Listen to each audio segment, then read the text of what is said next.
Авилгатай тэмцэн гэсэн Монгол Улсын ерөнхий сайд оюун эрдэнэ өөрөө авилгын маш том кейс боллоо. Түүний хүү Тэмүүлэн Лондонд амьдраад зогсохгүй найз охиндоо хэдэн 10 сая төгрөгийн үнэтэй брэнд цүнх тансаг эдлэлийн машин зэргийг худалдан авч өгж бэлгэлсэн байдал сошиал ертөнцид олон нийтийн анхаарлыг татаад байна.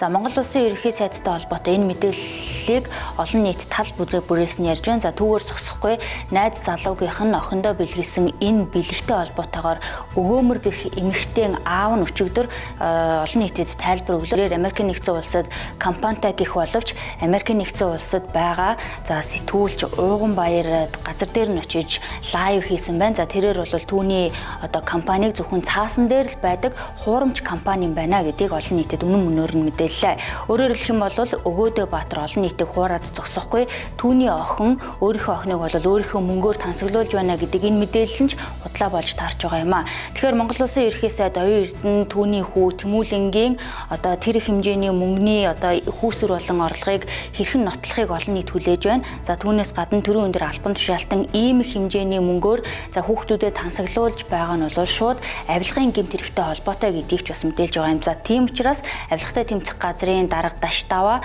за мөрдөн байцаагчтай хөдөлгөж Монгол Улсын ерөнхий сайд оюун эрдэнэийг шалгах шаардлагатай болоод байгаа юм а. За авилгатай тэмцэх газрыг яагаад Монгол Улсын ерөнхий сайд оюун эрдэнэийг шалгах ёстой гэж шаардаад байгаа гол асуудал бол Монгол Улсын ерөнхий сайд төрийн өндөр албан тушаалтан болвол улсын төсвөөс буюу татвар төлөгчдийн мөнгөөр л цалинждаг.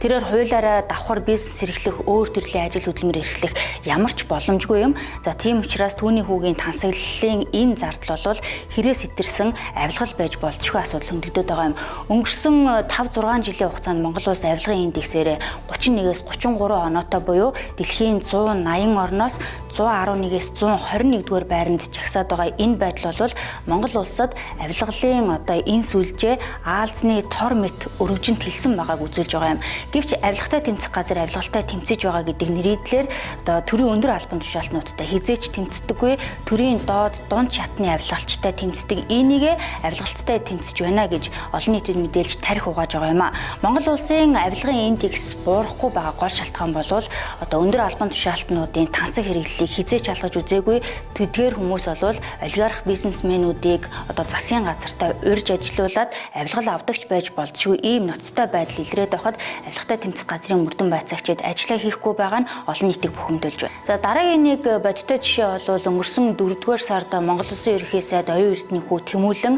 Булган аймагт үйл ажиллагаа явуулдаг Seven нугад за найз охиндоо гэрлэх санал тавьсан бичлэг олон нийтийн анхаарлын төвд орлоо. За Seven нуг бол Монголын хамгийн өндөр өртөгтэй одоо resort-уудын нэг юм гэдгийг бол Монголын ард түмэн мэднэ.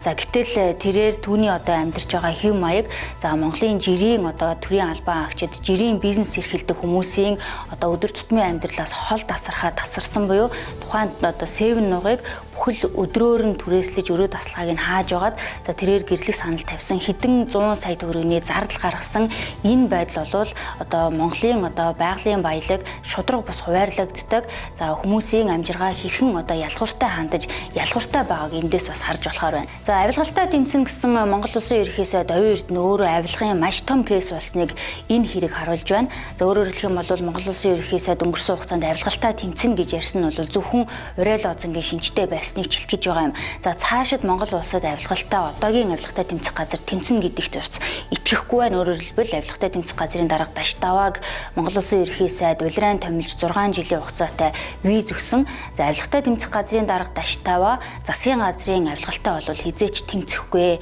За цаашид Монгол улсад авилгын индекс буурна гэдэг итгэл найдвар олон нийтийн дунд алга болоод байна.